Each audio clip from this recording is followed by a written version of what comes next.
So the president didn't name Trump directly in this video announcement. Smart strategy? Yeah, I mean, why name him, right? He's Voldemort in politics for a lot of people. That who shall not be named.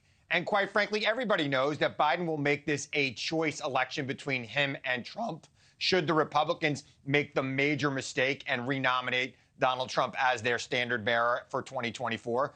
So I think we know where we're going with this. Biden has a strong record to run on, and he's going to run on it.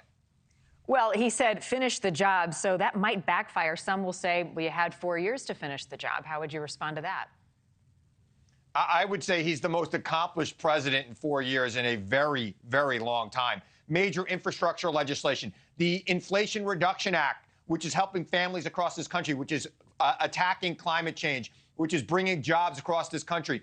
We have the lowest unemployment rate in America right now in 54 years. Joe Biden can take a lot of credit for that, and I think he will, and I think he will bring this country forward, and I think he's on the right track, and I think the country's getting on the right track with him. I think this campaign is going to be interesting. But his approval ratings are in the low 40s, so not good going into an election. Yeah, look, I think a lot of Democrats that are voicing, disapproval of Joe Biden will come home once there's a choice.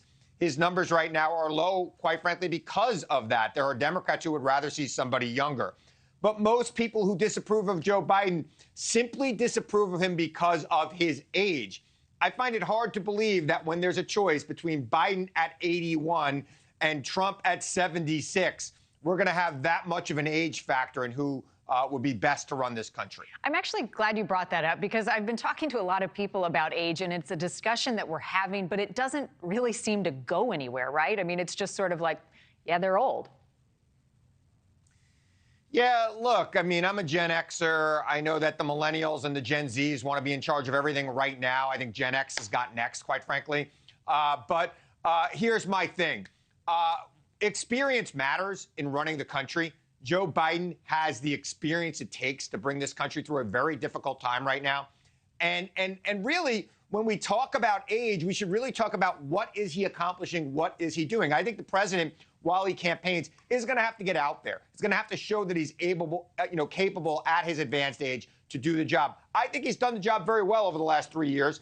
And I think that he's got to show the American people through this campaign that he's ready to do another 4 years. Right. And to your point, age is wisdom. But the younger generations want a vision for the future. So what will be the challenge for Joe Biden in providing that vision for people much younger, decades younger than he would be if he were to get a second term?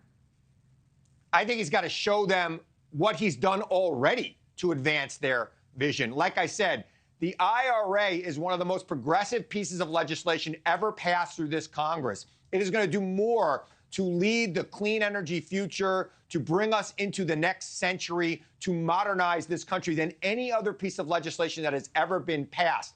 Young people need to understand that. The president needs to make the case to that. He needs to employ younger surrogates to get out there on the road to show that the president has actually made these accomplishments for them. Age aside, you've got that exhaustive element. You hear so many people on both sides say, boy, these are our choices again, and they're frustrated with that. How would you respond to Republicans and Democrats who think, might this be a year for a third-party candidate to make it interesting?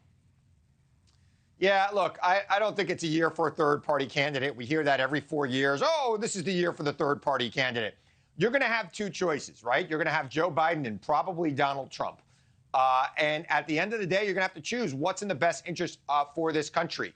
And I think the American people already showed us in 2020 that they are exhausted by all the drama that Donald Trump brings to this nation. One of the things that Biden has done is returned a sense of normalcy by being pretty boring. And I think the American people like that. They like that he's getting things done, but he's not constantly in their news feed with drama and other things that have nothing to do with the presidency. And in response to President Biden's announcement, former President Trump said you could take the 5 worst presidents in American history, put them together, and they would not have done the damage Joe Biden has done to our nation in just a few short years. Not even close. All right, Chris, always a pleasure to have you on. Good to see you. Thank you for watching. Go to newsnationnow.com to find News Nation on your television provider. And don't forget to click the red subscribe button below to get more of News Nation's fact-driven, unbiased coverage.